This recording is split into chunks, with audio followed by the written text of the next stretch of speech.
C'est ce que les anglo-saxons et les pays du nord de l'Europe appellent des contenus liquides. C'est-à-dire qu'un même article, voire il doit être présenté au lecteur sous plein de formes différentes à différents moments.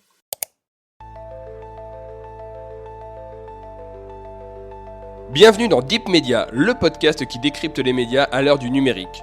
Je suis Julien Bougeot, consultant social media et IA générative, mais avant tout passionné et curieux de l'univers média depuis plus de 15 ans. Dans un écosystème en perpétuelle transformation, comment les médias s'adaptent-ils ? Comment se réinventer face aux nouvelles technologies et aux géants du numérique ? Quel avenir pour l'information et ceux qui la produisent ? Si ces questions vous intriguent, alors vous êtes au bon endroit. Deep Media, c'est un temps de réflexion et d'échange avec celles et ceux qui façonnent l'avenir du secteur. À présent, place à la troisième et dernière partie de l'interview de Benoît Georges, journaliste en charge de l'implantation de l'intelligence artificielle à la rédaction pour Les Échos. Bonne écoute. Ça m'amène vers une autre question, là, ce côté des outils avec effectivement la réglementation, en tout cas un cadre législatif cohérent avec ce qui est en place en Europe. Est-ce qu'on ne se dirige pas aussi vers un label finalement des contenus qui sont soit générés, soit en tout cas poussés par de l'IA générative? Est-ce qu'on n'arriverait pas vers un label, quelque chose qui certifie que ça a été fait avec des outils qui respectent le droit européen, ou en tout cas qui garantissent une forme de droit d'auteur, ou est-ce que c'est une réflexion qui vous inspire? C'est une idée que je trouve intéressante, mais que j'ai pas beaucoup entendue jusque-là. Ouais. J'ai pas beaucoup parce que c'est très compliqué, parce que c'est aussi très, très difficile pour une industrie comme les médias où il y a énormément d'acteurs avec énormément d'intérêts très différents. Quand on voit déjà comment chaque média se positionne de façon différente par rapport à un acteur comme OpenAI ou un acteur comme Perplexity, certains ont choisi de faire des accords avec eux, d'autres ont choisi de les poursuivre, d'autres ont choisi de ne rien faire, on bloque leurs robots ou pas. Il n'y a pas d'acte, il n'y a pas de... Honnêtement, aujourd'hui, ce que je vois, et c'est vrai en France, et c'est vrai partout dans le monde, où toutes les choses que j'ai pu, tous les cas que j'ai pu étudier, tout le monde est un peu en ordre dispersé. Je ne sais pas si ça pourra durer longtemps. Je pense que notamment, si le monde que vous évoquez, où la perte de trafic entraîne une perte de revenus pour les journaux, et qu'en même temps leur contenu alimente les robots de leurs concurrents, enfin de services concurrents, ou les robots qui résument leurs articles sans leur autorisation, il va falloir trouver quelque chose. Mais quoi, c'est encore très difficile à savoir, et ça c'est ce qui s'appelle. Ouais. Est-ce que ça va aller par une interdiction pure et simple? Est-ce que ça va aller avec des... Et c'est très difficile de faire travailler, et c'est vrai pour toutes les industries, mais c'est vrai aussi pour l'industrie des médias, mettre tous les acteurs autour d'une même défense commune, autour d'une même règle commune, n'est jamais facile. Oui, ça nous fait penser au sujet des droits avec Google et compagnie, où il a déjà fallu un certain temps pour arriver à ça. Mais en tout cas, c'est vrai qu'on y arrive. Il y a eu sur les droits voisins un cadre qui est à peu près respecté. Et après, chaque journal met dans les droits voisins ce qu'il veut. Ouais. Donc voilà, le cadre existe et après chacun fait un peu ce qu'il veut aussi. Peut-être qu'on arrivera un peu à ce système-là, mais en tout cas je vous rejoins sur une chose, je trouve qu'on est encore un peu dans une période de Far West, et je pense qu'il y aura des acteurs qui vont tomber ou être regroupés dans peu de temps à mon sens, et qui vont aussi un peu rebattre les cartes. Un petit mot aussi, je voulais revenir là plus le métier journaliste et les compétences. Est-ce qu'à votre sens, maintenant un jeune journaliste ou un journaliste en formation, il va devoir acquérir des nouvelles compétences spécifiques liées à l'émergence et en tout cas au déploiement de ces outils d'IA générative dans les rédactions? Alors d'abord, pas que les jeunes, je pense que tout le monde, c'est absolument pas... C'est vrai, ma question était biaisée. En fait, nous, on essaie de fonctionner, justement. On a un mode de fonctionnement qui est assez ouvert à tout, c'est-à-dire que ce qu'on présente sur les outils qu'on présente, la politique qu'on a, etc., on la présente aussi bien à toute la rédaction, mais aussi j'ai fait une session quand on a eu des stagiaires d'été qui sont arrivés, donc j'ai fait une session spécialement pour eux, pour expliquer un peu où on était, pour expliquer nos outils et pour expliquer notre démarche. Et c'est important. Mais après, oui, c'est des nouvelles compétences, mais quand je suis assez vieux pour me souvenir de quand Google est arrivé dans les rédactions, c'était aussi une nouvelle compétence. Utiliser un moteur de recherche correctement, ça paraît évident aujourd'hui. Il y a Google, c'est à peu près le tournant des années 2000, 2002. C'était relativement nouveau et les gens ne savaient pas forcément l'utiliser. Donc il y a des choses qu'on va apprendre différemment, mais il y en a toujours eu en fait. La façon dont je rédigeais mes articles, jeune journaliste, et celle dont je fais aujourd'hui n'a absolument rien à voir. et pourtant c'est les mêmes articles, c'est la même personne qui les fait, c'est signé pareil, c'est avec la même volonté de qualité. Les outils, l'environnement a changé, mais c'est vrai de tout en fait. Ouais. Non, en tout cas, ce qui est intéressant, c'est que depuis le début de notre échange, vous utilisez toujours le mot outil pour parler de l'IA générative. Et à mon sens, n'est que ça. À mon sens, voilà. À mon sens, ce n'est que ça. Et effectivement, c'est vrai que des fois, quand on entend parler de l'IA, on l'entend comme un petit peu le grand, le phénomène qui va remplacer les humains. Non, c'est vraiment un outil de la même manière qu'effectivement, quand l'ordinateur de bureau est arrivé. Il a juste remplacé la machine à écrire. C'était un outil, ça a remplacé beaucoup de gens, ça a aussi supprimé des métiers de clavistes. Au tout début de ma carrière, j'ai pu travailler avec des clavistes. Il y en a donc des personnes dont le métier était juste de taper les articles des journalistes sur un système informatique. C'est plus le cas depuis bien longtemps. Donc il y a des évolutions, il y a des métiers qui changent, c'est toujours le cas, et c'est le cas dans toutes les industries, et c'est le cas dans la nôtre, évidemment. Mais ça se fait. L'idée, c'est d'accompagner ça et de faire ça pour que ça soit fait en bonne intelligence et qu'on utilise au mieux ces outils-là. Mais c'est vrai que le mot outil, pour moi, il est principal, et les cas d'usage, pas développer des choses pour le plaisir la technologie le permet, on le fait, mais vraiment en s'alignant avec un métier, une audience à laquelle on veut s'adresser, des règles, etc. C'est hyper important. Ouais, carrément.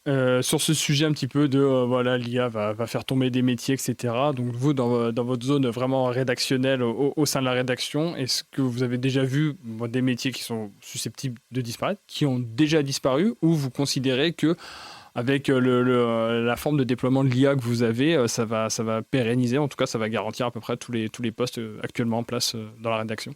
Alors, garantir tous les postes, c'est impossible de le dire parce que les postes, ils évoluent tout le temps en fait. On a créé des postes en podcast, on parlait des podcasts, il n'y avait personne en podcast il y a 10 ans. Maintenant, il y a 3 personnes qui travaillent sur les podcasts. La ville de services vidéo a beaucoup augmenté, etc. Donc ça évolue tout le temps et c'est normal, et toute entreprise est appelée à évoluer.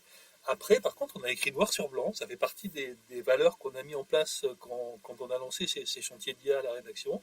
On est là pour assister les gens, on n'est pas là pour les remplacer. Okay. Donc c'est écrit, le but c'est pas ça. Après, ça ne veut pas dire que des métiers ne vont pas évoluer, mais d'abord on ne met jamais, et moi je suis très très méfiant quand je vois des médias que je ne citerai pas, qui disent ah bah tiens, dans telle catégorie de métier, beaucoup les secrétaires de rédaction, souvent, qui sont particulièrement visés, le métier d'édition, on va supprimer tant de postes avec l'IA. Je n'y crois pas. Parce qu'en secrétaire de rédaction, il ne fait pas que écrire des titres, il a aussi tout un rôle de flux de la copie, de vérification, etc. Donc, honnêtement, on apprend en avançant. Ça ne veut pas dire que ça ne déplacera pas certaines compétences, et c'est tout comme... mais ça ne doit jamais être le but.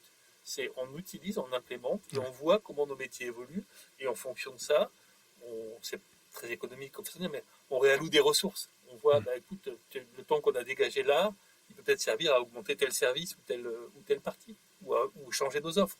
Ça ne veut pas dire que tout... Donc on ne fiche pas la situation, mais on ne part surtout pas du principe que l'IA va supprimer tel ou tel poste, parce que honnêtement, on n'en sait rien. Ouais.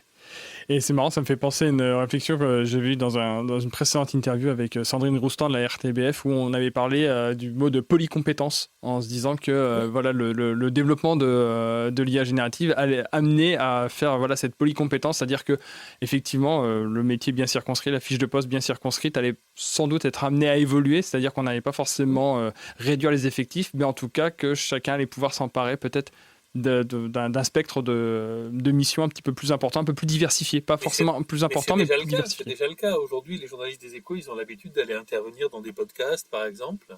C'était pas le cas il y a 15 ans, parce que le podcast n'existait tout simplement pas. Ouais. Et au départ, c'était le métier de quelqu'un, typiquement la présence en ligne, sur les réseaux. C'est des choses qui évoluent. Et voilà, il faut juste préparer les gens à ces évolutions et les accompagner pour qu'ils aient les meilleurs outils. Carrément.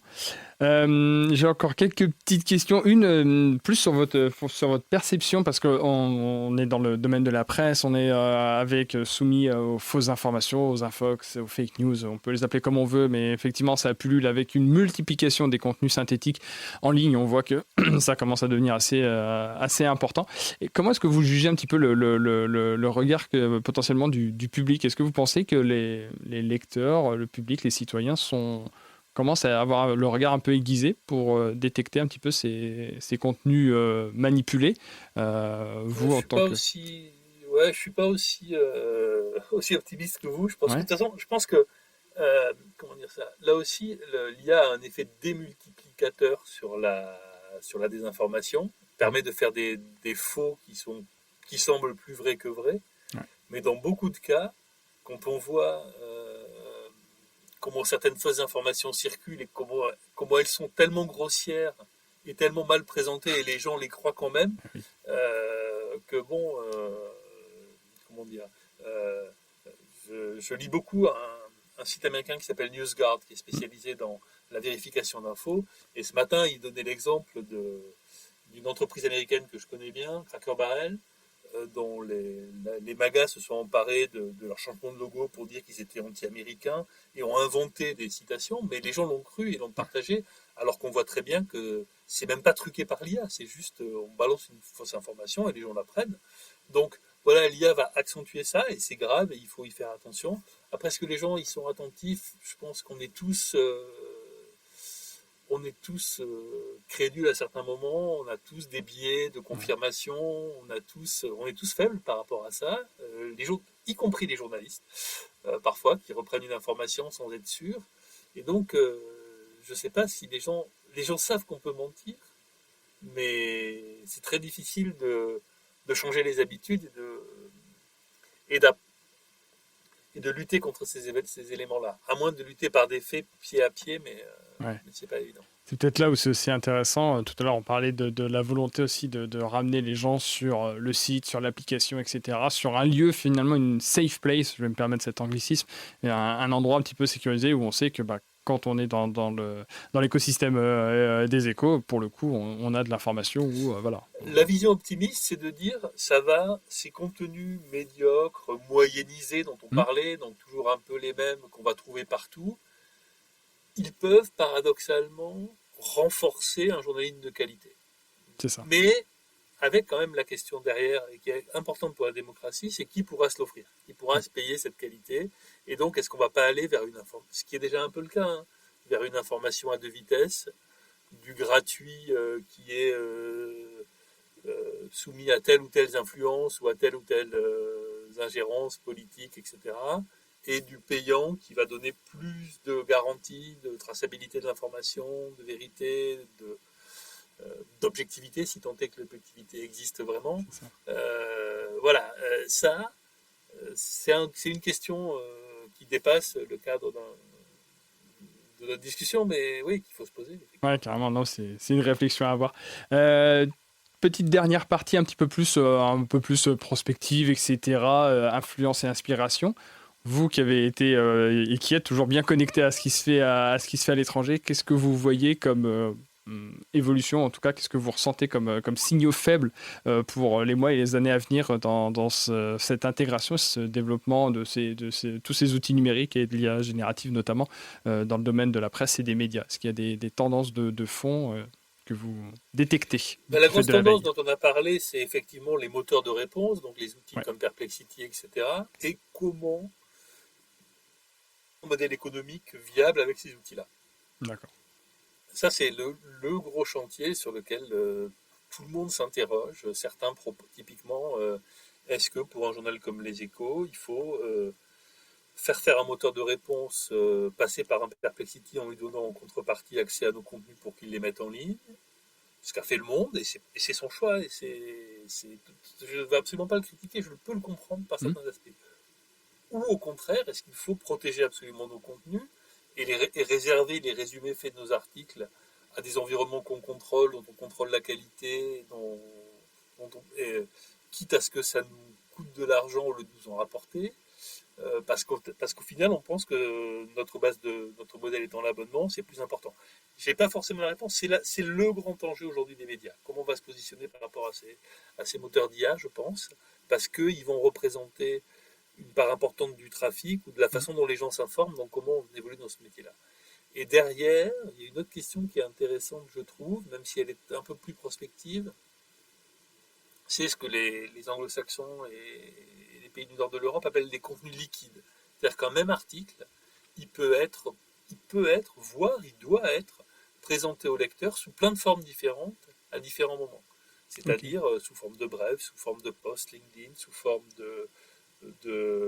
Il y a un site américain qui s'appelle Particle qui fait ça de façon assez spectaculaire, même si les fondements sont assez discutables, parce qu'ils ne respectent notamment pas les droits d'auteur, mais où, avec 14 ingénieurs et 0 journalistes, ils produisent 700 articles par jour que vous pouvez demander dans n'importe quelle langue, dans n'importe quel format, avec des titres satiriques ou des titres sages, avec rédigés comme si on voulait l'expliquer à un enfant de 5 ans, avec plein de choses possibles.